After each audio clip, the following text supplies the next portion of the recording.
रोजमगर राज्य के हरियाली नामक एक छोटे से गांव में सुखिया नाम का एक गरीब किसान रहता था।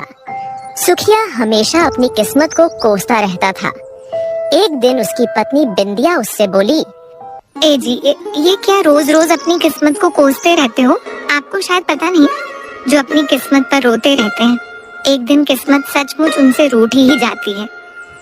अरे तो वैसे भी हमारी किस्मत कौन सी बड़ी मेहरबान चल रही है।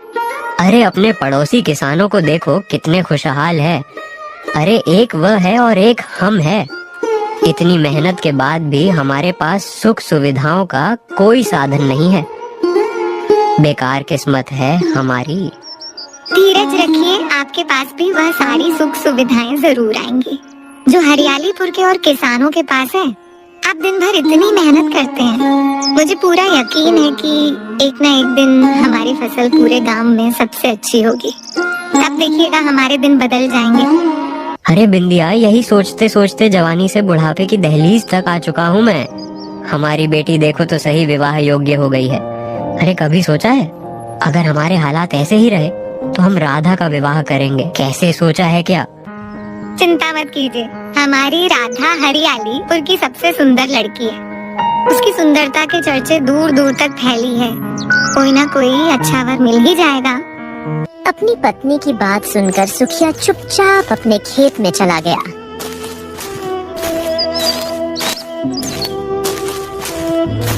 और कड़ी धूप में हल चलाने लगा।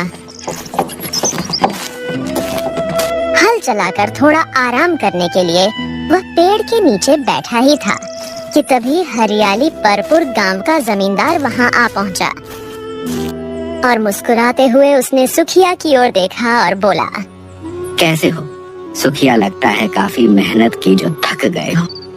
अरे जमींदार, तुम आज मेरे खेत की ओर कैसे निकल आए? तुमसे एक बहुत ही जरूरी काम था सुखिया। कैसा काम?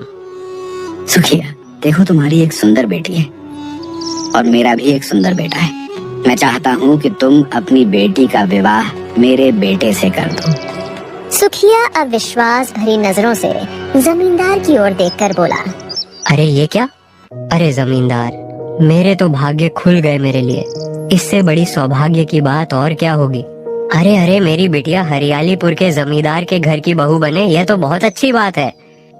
लेकिन मुझे दहेज में तुम्हारी ये सारी खेती चाहिए। यह सुनकर सुखिया बुरी तरह से चौंक पड़ा। अरे जमींदार, अगर मैं यह सारी खेती दहेज में दे दूंगा तो फिर मैं क्या करूंगा? वह सब मुझे नहीं पता। अगर तुम अपनी बेटी को मेरी हवेली की बहू बनाना चाहते हो तो तुम्हें कुछ तो कुर्बानी देनी पड़ेगी। इतना कहकर जमींदार वहां से चला गया। शाम को सुखिया ने सारी घटना अपने पत्नी को बताया और बोला, अरे अब तुम बताओ बिंदिया, मैं करूं तो करूं क्या? हरियापुर का हर बच्चा जानता है कि जमींदार कितना बड़ा धोखेबाज है। क्या भरोसा है कि जमीन अपना नाम करवाने के बाद वह सच में अपने बेटे का विवाह हमारी बेटी से करेगा? हाँ, बात तो तुम सही कहती हो। ठीक है, मैं कल ही इस बारे में मुखिया जी से चर्चा करूंगा।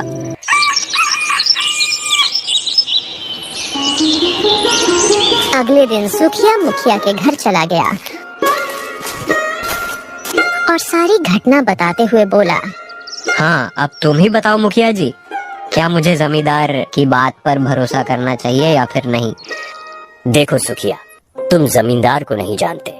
आजकल उसने लोगों को ठगने का एक नया तरीका ढूंढ निकाला है। क्या मतलब जमींदार? तुमसे पहले भी गांव के 3-4 परिवारों से उनकी बेटियों को बहू बनाने का वादा कर चुका है और उन सब से उनकी जमीनें अपने नाम करवा चुका है। मुझे लगता है जमींदार की नजर अब तुम्हारी जमीन पर है। जहां तक मैं उसे जानता हूँ, उसकी नजर बहुत ही बुरी है। अगर उसकी नजर तुम्हारी जमीन पर पड़ चुकी है तो तुम्हें सावधान रहना चाहिए। मुखिया की बात सुनकर उदास किया अपने खेत पर लौट गया और एक घनी वृक्ष के नीचे बैठकर उदासी भरे स्वर में बोला, बस मेरे पास ऐसा कोई जादू मंत्र होता कि मैं जो चाहता वो हो जाता। तभी सुखिया के कानों में एक साधु की आवाज गूंजने लगी, मूर्ख व्यक्ति, इंसान जो चाहता है वह कभी नहीं होता है। ईश्वर जो चाहता है वही होता है। सुखिया ने मुड़कर देखा तो पीछे एक रहस्यमय साधु खड़ा था जो उसे ध्यान से देख रहा था। कौन है आप तो मेरे गांव से नहीं लगते। तुमने सही पहचाना। एक साधु का कोई गांव नहीं होता। साधु तो एक यात्री होता है। जहां रात गुजारने को ठहर जाए वहीं उसका गांव होता है। हाँ, बातों से आप बहुत पहुँचे हुए साधु लगते हैं। मैं सिर्फ पहुंचा हुआ साधु नहीं बल्कि एक चमत्कारी साधु भी हूँ। अरे अगर आप एक चमत्कारी साधु है तो मेरी सहायता कीजिए। देखिए, मैं एक बहुत गरीब किसान हूँ। हर साल कड़ी मेहनत करता हूँ, फिर भी मेरी फसल दूसरों की तरह अच्छी नहीं होती। क्या है कि मेरी बिटिया विवाह योग्य हो गई है, पर मेरे पास धन नहीं है। चिंता मत कर, भगवान पर भरोसा रख। समय आने पर तेरे सारे कार्य हो जाएंगे। हाँ, यही सोचते सोचते तो मैं बूढ़ा हो गया हूँ। देखिए, अगर आप एक चमत्कारी साधु है तो मुझे कोई ऐसा मंत्र बताइए कि मैं जो चाहूँ वो हो जाए। सुखिया की बात सुनकर साधु ने अचानक अपना हाथ घुमाना शुरू कर दिया और तभी रंग बिरंगी किरणों के साथ एक सुंदर पक्षी प्रकट हो गया। उस पक्षी को देखकर सुखिया हैरानी से अपना आंख फाड़ता हुआ साधु की ओर देखता हुआ बोला, अरे ये तो बहुत ही सुंदर पक्षी है। ऐसा पक्षी तो मैंने कभी नहीं देखा। यह कोई मामूली पक्षी नहीं है बल्कि एक जादुई पक्षी है। यह तेरी 3 इच्छाएं पूरी करेगा। इसका मतलब अगर मैं इस जादुई पक्षी से कोई भी इच्छा मांगूंगा या बताऊंगा तो वह पूरी हो जाएगी। साधु के कुछ कहने से पहले ही जादुई पक्षी सुखिया से बोला, मैं केवल तेरी इच्छाएं पूरी कर सकता हूँ, पर अगर तू किसी ऐसी वस्तु की इच्छा करेगा जो तेरी किस्मत में नहीं है तो वह तुझे मिलने के बाद भी कोई लाभ नहीं दे पाएगी।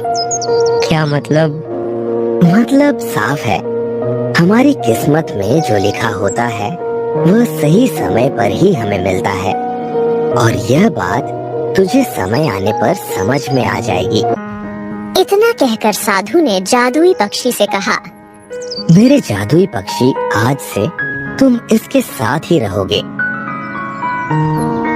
इतना कहकर साधु तेज कदमों से वहां से चला गया। सुखिया जादुई पक्षी को लेकर अपने घर आ गया। जादुई पक्षी को देखकर उसकी पत्नी बिंदिया और पुत्री राधा की आंखें फटी की फटी रह गईं। पिताजी, यह तो बहुत ही सुंदर पक्षी है। यह आपको कहाँ से मिला? सुखिया सारी घटना अपनी पत्नी और बेटी को बताते हुए बोला, देखो, यह कोई मामूली पक्षी नहीं है बल्कि यह एक जादुई पक्षी है। यह मेरी 3 इच्छाएं पूरी करेगा। सुनिए जी, आपकी हमेशा से एक ही इच्छा रहती है कि आपकी फसल हरियालीपुर में सबसे अच्छी हो, तो फिर आप इस जादुई पक्षी से यही इच्छा क्यों नहीं मांगते? सुखिया ने जादुई पक्षी की ओर देखते हुए कहा, क्या यह मेरी इच्छा पूरी होगी? ठीक है, इस वर्ष हरियालीपुर में सबसे अच्छी फसल तुम्हारी ही उगेगी, लेकिन इसका मतलब यह नहीं है कि तुम मेहनत करना छोड़ दो। तुम्हें वैसे ही मेहनत करनी होगी जैसे तुम करते आए हो। जादुई पक्षी की बात सुनकर सुखिया मुस्कुराने लगा और उसके बाद उसने अपने खेत में खड़ी मेहनत शुरू कर दी। कुछ ही महीनों बाद सुखिया, उसकी पत्नी बिंदिया और बेटी राधा अब स्वस्थ भरी नजरों से अपनी शानदार फसल को देख रहे थे।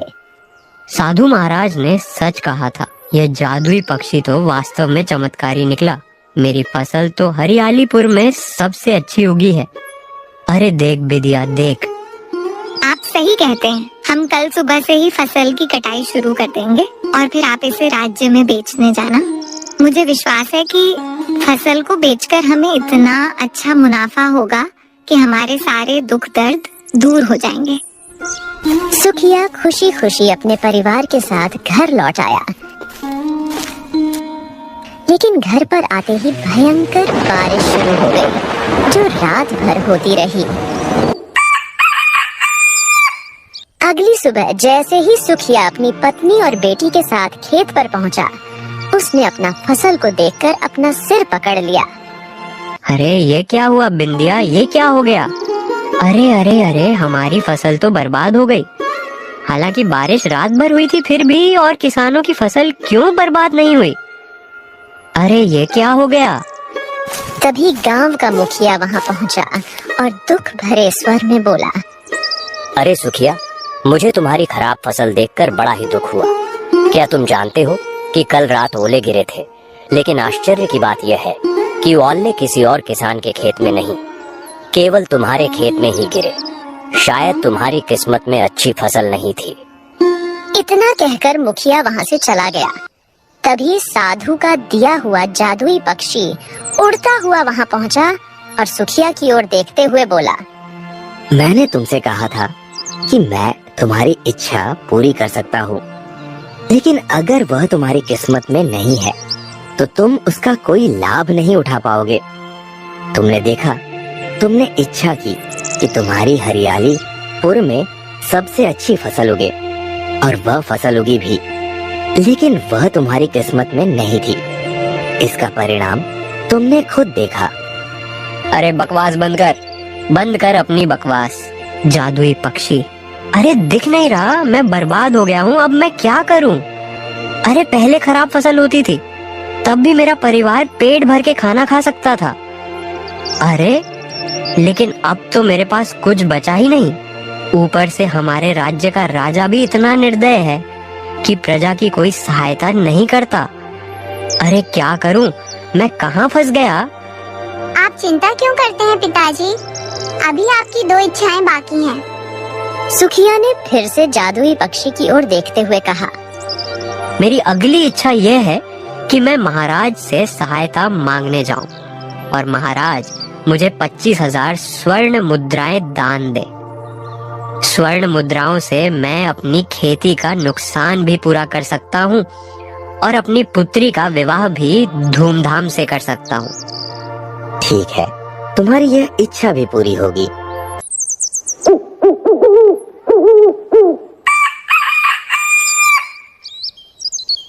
अगले दिन सुखिया किशनगढ़ राज्य के महल के अंदर राजा विक्रम के सामने खड़ा था। कौन हो तुम? यहाँ क्या करने आए हो? मेरा नाम सुखिया है महाराज। मेरी फसल बर्बाद हो गई है और मैं पूरी तरह से बर्बाद हो गया हूँ। बताओ तुम क्या चाहते हो? महाराज मेरी एक पुत्री भी है, वह विवाह योग्य हो गई है और मैं चाहता हूँ कि आप मुझे 50,000 स्वर्ण मुद्राएं दान दें, ताकि कि मैं अपनी खेती का नुकसान पूरा कर सकूं और अपनी बेटी का विवाह धूमधाम से कर सकूं। राजा विक्रम अपने मंत्री से बोला, मंत्री जी, वैसे तो मैं प्रजा की मदद नहीं करता, लेकिन न जाने क्यों इस व्यक्ति को देखकर मुझे बहुत दुख हो रहा है। अब ठीक है, इसे जल्दी से स्वर्ण मुद्राएं देकर विदा करो। इसे देखकर मुझे बहुत दुख हो रहा है। कहीं ऐसा ना हो कि मैं रोने लग जाऊं। जल्दी दे दो इसे। मंत्री ने स्वर्ण मुद्राएं देकर सुखिया को महल से विदा कर दिया। सुखिया खुशी खुशी अपने घर की ओर चल पड़ा, लेकिन आधे रास्ते में उसे थकान महसूस होने लगी। हाँ, चलते चलते मेरे तो पैर ही दुखने लगे। चलो एक वृक्ष के नीचे थोड़ा आराम कर लो, फिर आगे चलता हूँ। सुखिया एक वृक्ष के नीचे आराम करने के लिए बैठा ही था कि अचानक एक खतरनाक दिखने वाला व्यक्ति वहां आ धमका और हथियार निकालकर उसे घूरने लगा। तुम कौन हो भाई? अरे मूर्ख आदमी, क्या तुझे नहीं पता कि तू जिस जंगल में आराम कर रहा है वह जंगल डाकू मानसिंह का इलाका है और मैं ही हूँ डाकू मानसिंह। चल, तेरे पास जो कुछ भी है मुझे दे दे, नहीं तो मरने के लिए तैयार हो जा। यह सुनकर सुखिया बुरी तरह से घबरा गया। देखो देखो, मैं बहुत ही गरीब आदमी हूँ, मुझे छोड़ दो, मेरे पास कुछ नहीं है। बहुत गरीब आदमी हूँ, बहुत पीड़ा से गुजर रहा हूँ। अरे मूर्ख समझता है क्या? तेरी पोटली के कपड़े को मैं अच्छी तरह पहचानता हूँ। ये कपड़ा राजमहल में ही इस्तेमाल होता है। इसका मतलब है कि तू राजमहल से आ रहा है और इस पोटली में जरूर स्वर्ण मुद्राएं हैं। इतना कहकर डाकू ने सुखिया से स्वर्ण मुद्राओं की पोटली छीन ली और वहां से चला गया।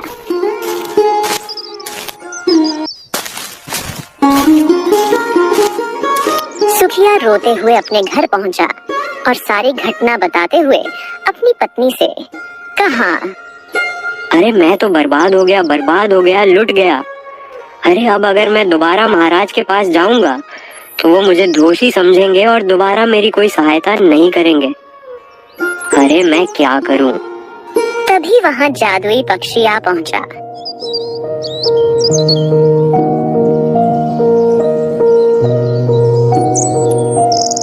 अब तुम्हारी केवल आखिरी इच्छा ही बची है।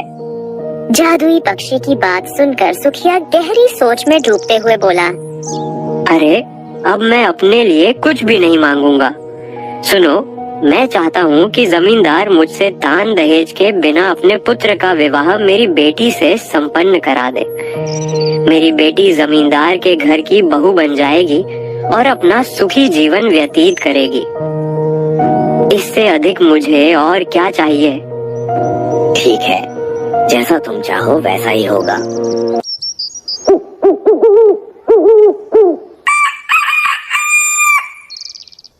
अगले दिन जमींदार सुखिया के घर आकर बोला,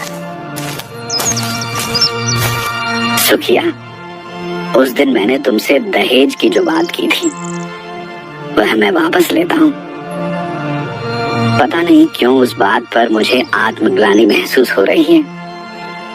मैं तुम्हारी पुत्री राधा का विवाह अपने पुत्र के साथ करना चाहता हूँ। और हाँ, मैं तुमसे कोई दहेज भी नहीं लूंगा। यह सुनकर सुखिया खुश हो गया। अगले दिन सुखिया की पुत्री राधा का विवाह जमींदार के बेटे के साथ संपन्न हो गया। सुखिया खुश होता हुआ अपनी पत्नी बिंदिया से बोला, हाँ, कम से कम एक इच्छा तो पूरी हुई। क्यों बिंदिया? चलो, अच्छा लग रहा है। अब तभी वहां पर सफेद साड़ी पहनी हुई सुखिया की पुत्री आ पहुंची और रोती हुई सुखिया से बोली, पिताजी, अचानक हवन की एक दीवार गिर पड़ी और मेरे पति दीवार में गिरक मर गए। मैं विधवा हो गई पिताजी, मैं विधवा हो गई। यह सुनकर सुखिया फूट फूट कर रोने लगा। वह दिन भर अपने दुख में डूबा रहा।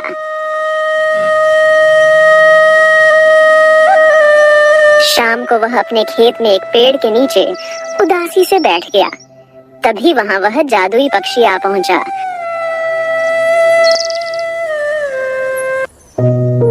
और सुखिया से बोला, मैंने तुमसे कहा था कि मैं तुम्हारी इच्छाएं पूरी कर सकता हूँ, लेकिन याद रखो, जो भी इच्छा तुम मांगोगे, अगर वो तुम्हारी किस्मत में नहीं है तो तुम उसका कोई लाभ नहीं उठा पाओगे।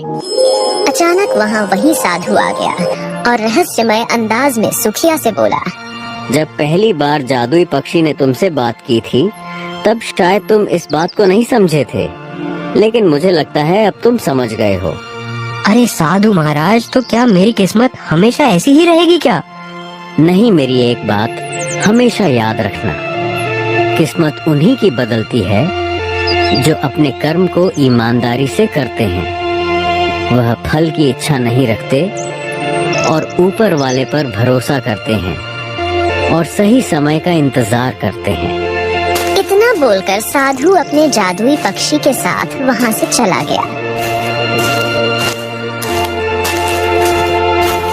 सुखिया चुपचाप अपने घर आ गया।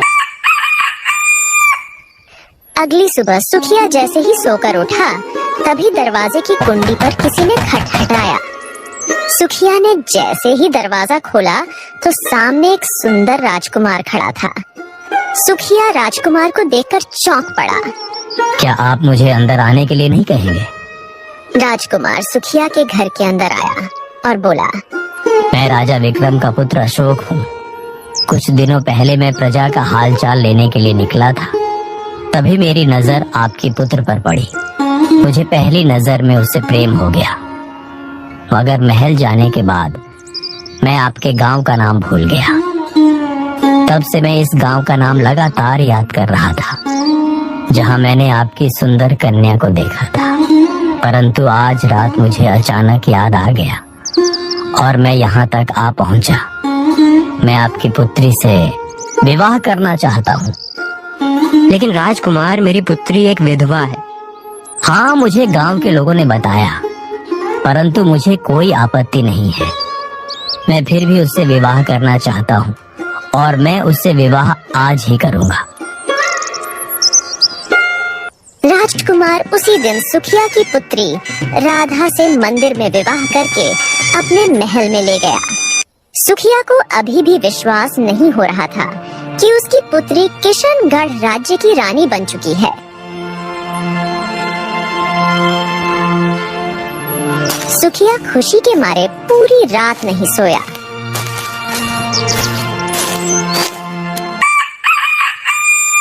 अगली सुबह सुखिया जैसे ही सोकर उठा, तभी उसने देखा कि उसके घर के अंदर वही डाकू खड़ा था जिसने उससे स्वर्ण मुद्राएं लूटी थीं। सुखिया डाकू को देखकर डर गया, लेकिन उसने देखा कि डाकू सुखिया से ज्यादा डरा हुआ था। मुझे पता चला कि तुम्हारी पुत्री का विवाह राजा विक्रम के पुत्र अशोक से हो गया। जब मैंने सुना तो मैं बुरी तरह से डर गया, क्योंकि मैं हरियाली पर गांव आता जाता रहता हूँ। मैं तुम्हारी 25,000 स्वर्ण मुद्राएं वापस लौटाने आया हूँ और मैं डकैती का काम भी छोड़ रहा हूँ। तुम मेरी शिकायत अपने दामाद से मत करना, नहीं तो वह मुझे फांसी पर लटका देगा। कृपया करके मेरा मान रख लेना। मैंने तुम्हारे पैसे वापस कर दिए।